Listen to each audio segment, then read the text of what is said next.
Hello student, welcome back to RD BioHub.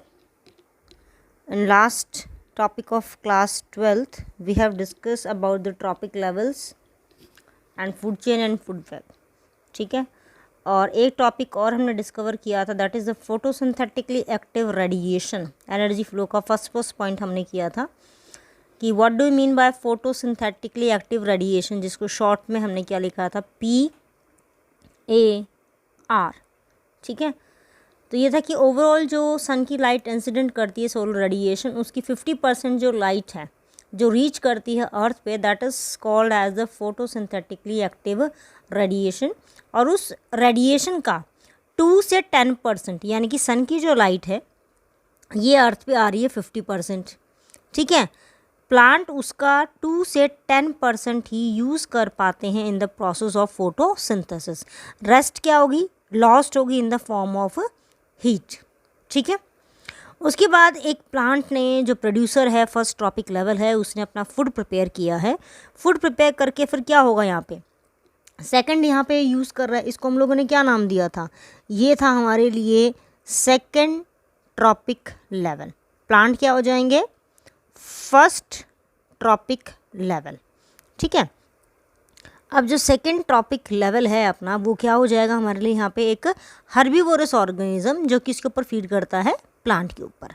हम लोगों ने प्रोडक्टिविटी के बारे में किया था कि प्लांट ने जो फूड प्रोड्यूस किया है उसमें से जो वो रेस्पिरेशन के थ्रू या दूसरे प्रोसेस के थ्रू निकाल देता है, लास्ट में जो फूड बचता है, जिसको बोलते हैं नेट प्राइमरी प्रोडक्टिविटी, वो अवेलेबल होती है किसके लिए, नेक्स्ट ट्रॉपिक लेवल पे. ठीक है, तो यहाँ पे हीट का मतलब कि जो लॉस हो गया वो कहाँ चला गया, एटमॉस्फेयर में in the form of heat.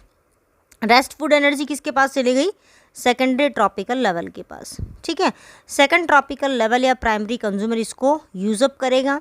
फिर आता है अपना थर्ड ट्रॉपिक लेवल. पहले हम इसको फर्स्ट सीक्वेंस में देखते हैं, नीचे वाली एरोस को हम बाद में देखेंगे.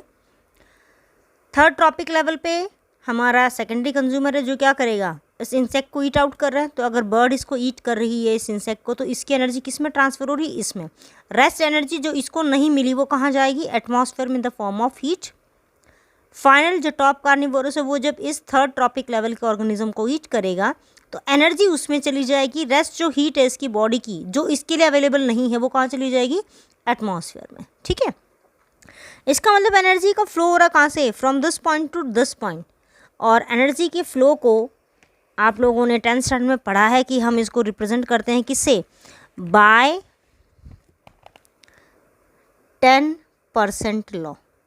ठीक है, 10% लॉ के लिए हम लोग करते हैं कि 10% लॉ किसने दिया था, ये लॉ दिया था हमारा लिडमैन ने इन 1942. ठीक है, इस लॉ में इन्होंने बेसिकली क्या कहा था, इन्होंने ये बोला था कि जो फर्स्ट लेवल है, यानी कि फर्स्ट ट्रॉपिक लेवल जो है हमारे पास, ये नेक्स्ट ट्रॉपिक लेवल को, यानी कि सेकंड लेवल को कितनी एनर्जी ट्रांसफ़र करेगा, सिर्फ 10%. यानी कि इसका जो फूड, अगर मान लो जो प्लांट है, ठीक है, अगर हम लोगों ने सिंपल ये फूड चेन ले ली कि plant, grass hopper and frog, हमने सिंपल ये फूड चेन ले ली. अगर हम लोग ये मानते हैं कि प्लांट के पास टोटल जो फूड है, जो एनर्जी है, वो है 100 जूल की, 100 जूल अवेलेबल है, तो इसका 10% ग्रास हॉपर के लिए होगी 10 जूल, इसका 10% इसके लिए हो जाएगी, यानी कि 1 जूल. रेस्ट 90 जूल किस में रिलीज़ हो रही है, हीट में. इसकी 9 जूल किस में रिलीज़ हो रही है, यहाँ पे ये भी किस में रिलीज़ हो जाएगी, हीट में. ठीक है, दिस इज़ द 10% लॉ, जिसके अकॉर्डिंग क्या कहा गया था कि नेक्स्ट ट्रॉपिक लेवल पे एनर्जी जो है वो कितनी अवेलेबल होती है, ओनली 10% ऑफ द फॉर्मर, जो पहले वाला है उसके लेवल पे. अब इस लेवल के ऊपर यहाँ पर जो लिविंग मैटर प्रेजेंट है एक ट्रॉपिक लेवल का, ठीक है, ये फर्स्ट ट्रॉपिक लेवल हो गया हमारे लिए. यहाँ पे जो टोटल फूड हमारे लिए अवेलेबल होगा, जिसको हम लोग किसका नाम देते हैं, बायोमास का, that biomass is called as a standing crop. ठीक है, जो स्टैंडिंग क्रॉप है, हम इसको मेज़र किस में करते हैं, हम मेज़र करते हैं ड्राई वेट में, कितना ड्राई वेट बॉडी के अंदर अवेलेबल है. ठीक है, अब नेक्स्ट यहाँ पे है कि जो फ्लो ऑफ एनर्जी है, ये फ्लो ऑफ एनर्जी प्रोड्यूसर से कहाँ जा रहा है, टॉप कार्निवोरस पे. स्ट्रेट लाइन में जा रहा है, this is called as unidirectional flow of energy. ठीक है, यहाँ पे हम लोग थर्मोडायनामिक्स का, जो थर्मोडायनामिक्स है उसके कुछ लॉज भी यहाँ पे हम लोग फॉलो कर रहे हैं। पहला लॉ क्या फॉलो हो रहा है यहाँ पे कि एनर्जी जो है इससे इसमें ट्रांसफर हुई, एक ऑर्गेनिज्म से दूसरे में जा रही है। जो लॉस हुई वो हीट के फॉर्म में लॉस हुई, ख़त्म नहीं हुई है। That means first law of thermodynamics क्या स्टेट करता है कि energy can neither be destroy nor be created but it transfer from one form to another form. यानी कि जो एनर्जी है वो एक से दूसरे फॉर्म में कन्वर्ट होती, कभी भी लॉस नहीं हो रही। हीट के फॉर्म में अगर लॉस हो रही तो कोई दूसरा ऑर्गेनिज्म इसको यूज़ कर जाएगा। ठीक है, उसके बाद सेकंड लॉ भी फॉलो हो रहा है यहाँ पे। सेकंड लॉ कैसे, सेकंड लॉ है क्या, पहले हम उसको देखते हैं। सेकंड लॉ है every activity involving energy transformation. जो भी एक्टिविटी है, रेस्पिरेशन है एनर्जी यूज़ हो रही है, फोटोसिंथेसिस है एनर्जी यूज़ हो रही है, एक्सक्रीशन का वेस्ट हो रहा है वहाँ पे एनर्जी यूज़ हो रही है। तो इसका मतलब कहीं ना कहीं हम लोग एनर्जी को यूज़ कर रहे हैं, खर्च कर रहे हैं। तो सेकंड लॉ यही कहता है कि every activity involving energy transfer followed by it's dissipation of energy. Energy का डेसिपेशन हो रहा है, मैंने वर्ड बोला है, द वर्ड इज डिसिपेशन। ठीक है, डिसिपेशन का मतलब होता है कुछ खर्च हो रहा है, यानी कि यहाँ से जब इसमें कुछ जा रहा है तो इसकी कुछ एनर्जी लॉस हो रही है। ठीक है, जब इस टॉपिक लेवल से इस टॉपिक लेवल पे कुछ जा रहा है तो यहाँ पे एनर्जी का लॉस हो रहा है, कुछ खर्च कर रहे हैं यहाँ पे। ठीक है, नेक्स्ट देखते हैं, हम लोगों ने एक और किया था डिट्रीटियस फूड चेन। अगर किसी की भी, जो प्रोड्यूसर से लेकर हमारा टॉप कार्निवोरस तक जो फूड लेवल यहाँ पे हमने दिखा रखा, अगर किसी की भी डेथ होती है तो डेथ होने के बाद वो किस में कन्वर्ट हो जाएंगे, डेड डिकेइंग मैटर, डिट्रीटस के अंदर। ठीक है, तो जब डिट्रीटस में कन्वर्ट हो रहे हैं तो भी उनकी हीट एनर्जी क्या हो रही है, लॉस आउट हो रही है। ठीक है, इसका मतलब कि डिट्रीटस जो फूड चेन है वो कहीं ना कहीं ग्रेजिंग फूड चेन को क्रॉस आउट करती है। तो इससे रिलेटेड हम कुछ क्वेश्चंस करते हैं जो एनसीईआरटी बुक में आपके गिवन है। तो इसमें पहला क्वेश्चन जो है वो है अपना कि how you classify human beings.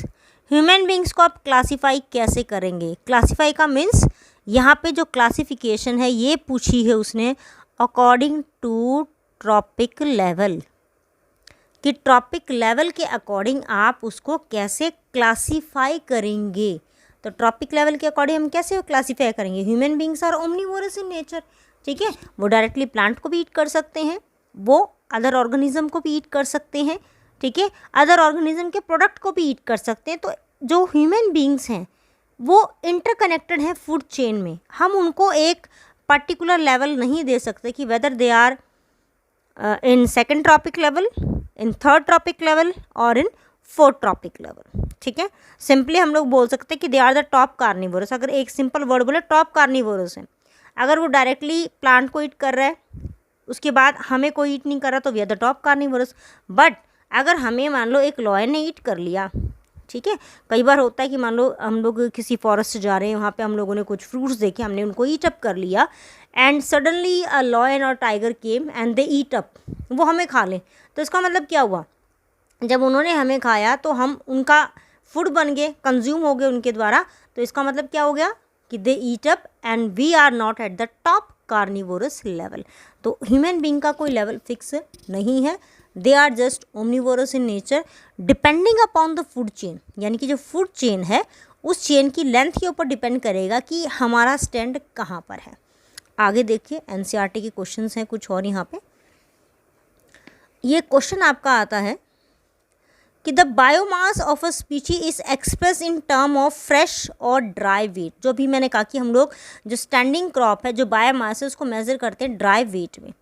Measurement of dry weight biomass in terms of dry weight is most accurate, more accurate होता है। रीज़न क्या है, वाई, बिकॉज ड्राई वेट है तो उसके ऊपर वाटर का इफेक्ट नहीं पड़ता।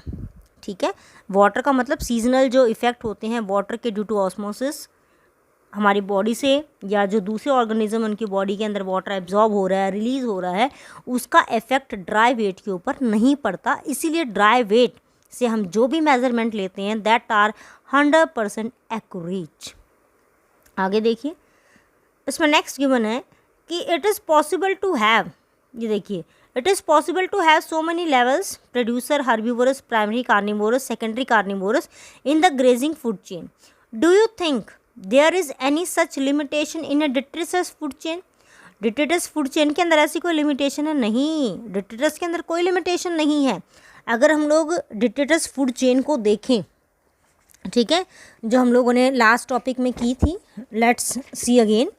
ये देखिए डिट्रिटस फूड चेन है, यहाँ पे अर्थ फॉर्म जो है ये इससे एनर्जी यूज़ कर रहा है, ठीक है. तो यहाँ पे ये हो गया फर्स्ट ट्रॉपिक लेवल, ये हो गया सेकंड ट्रॉपिक लेवल, ये हो गया थर्ड ट्रॉपिक लेवल, ये है फोर्थ, और ये हो गया फिफ्थ लेवल, ठीक है. शॉर्ट की अगर बात करें तो ये थर्ड ट्रॉपिक लेवल, ये हो जाएगा फोर्थ ट्रॉपिक लेवल, ठीक है. अगर मान लो स्पैरो को कोई ईट नहीं कर रहा तो कितने लेवल हो गए हमारे पास? 3 लेवल हो गए, ठीक है. फूड चेन जितनी शॉर्टर होगी एनर्जी का ट्रांसफ़र उतना ही ज़्यादा होगा, ठीक है. Shorter food chain more will be the energy transfer to the next trophic level according to 10% law, ठीक है. 10% लॉ के अकॉर्डिंग जितनी ज़्यादा हमारी एनर्जी लेवल कम होंगे उतनी ही ज़्यादा फूड जो है वो ट्रांसफ़र होगा किसको? नेक्स्ट ट्रॉपिक लेवल को. Let have a example. यहाँ पे देखिए एक एग्जाम्पल गिवन है यहाँ पे, ये देखिए. सन के पास टोटल जो एनर्जी अवेलेबल है वो है 30,000 जूल. हमने बोला कि प्लांट उसका सिर्फ कुछ % यूज़ करते हैं, तो यहाँ पे जो सपोज़ हमने किया कि it is use only 300 joule, ठीक है. 10% ट्रांसफ़र हुआ किसको? डियर को. 10% कितना हो गया? 30 जूल. डियर का इसको ट्रांसफ़र हुआ टाइगर को कितना हो गया? 3 जूल, ठीक है. अगर मान लो टाइगर को कंज्यूम करने के लिए कोई और ऑर्गेनिज्म आ जाए तो उसके पास कितना हो जाएगा? 0.03 जूल. उसको भी कोई कंज्यूम करने आ जाए तो क्या हो जाएगा? 0.03 जूल. यानी कि जितना ज़्यादा ट्रॉपिक लेवल बढ़ेगा एनर्जी का लेवल उतना ही डिक्रीज़ हो जाएगा. देखिए फिफ्थ ट्रॉपिक लेवल पे कितना अवेलेबल है? 0.03 जूल. अगर ये फूड चेन स्टॉप हो जाती डियर पे तो डियर को कितना अवेलेबल था एनर्जी लेवल? 30 जूल, ठीक है. उसके बाद नेक्स्ट हम लोग एक और एग्जाम्पल देखते हैं इसका फूड चेन का ही, जिसके अंदर हमें क्लियर हो जाएगा कि फूड चेन जितनी शॉर्टर होगी एनर्जी फ्लो उतना ही ज़्यादा इंक्रीज़ होगा. फूड चेन जितनी लेंदी होगी एनर्जी ट्रांसफ़र उतना ही लेस होगा. फूड चेन जितनी शॉर्ट होगी एनर्जी ट्रांसफ़र उतना ही हाई होगा. ये देखिए एक और लेवल है, इसमें भी क्या दिखा रखा कि प्रोड्यूसर जो है उसको 2000 जूल एनर्जी अवेलेबल है, तो प्राइमरी कंज्यूमर के पास कितनी हो जाएगी? 200 जूल. सेकेंडरी के पास 20 जूल और टॉप कंज्यूमर के पास 2 जूल. यानी कि जैसे जैसे लेवल इंक्रीज़ हो रहे हैं एनर्जी का अमाउंट क्या होता जा रहा है? डिक्रीज़ होता जा रहा है, ठीक है. तो ट्रॉपिक लेवल जितने शॉर्ट होंगे यानी कि एक फूड चेन जितनी छोटी होगी एनर्जी का लेवल उतना ही ज़्यादा हाई होगा. जितनी फूड चेन बढ़ेगी एनर्जी का लेवल उतना ही ज़्यादा हर बार क्या होता चला जाएगा? डिक्रीज़ होता चला जाएगा, ठीक है. फूड चेन के ऊपर क्वेश्चन आ जाता है, कई बार पूछ लिया जाता है. सेम जो डायग्राम आप अपनी स्क्रीन पे अभी देख रहे हैं same diagram is also required. Question आता है draw a diagram to show the energy flow through different trophic levels, ठीक है. तो that's all about the trophic levels, how the energy flow. In next video we will discuss about the ecological pyramids. Till then, bye.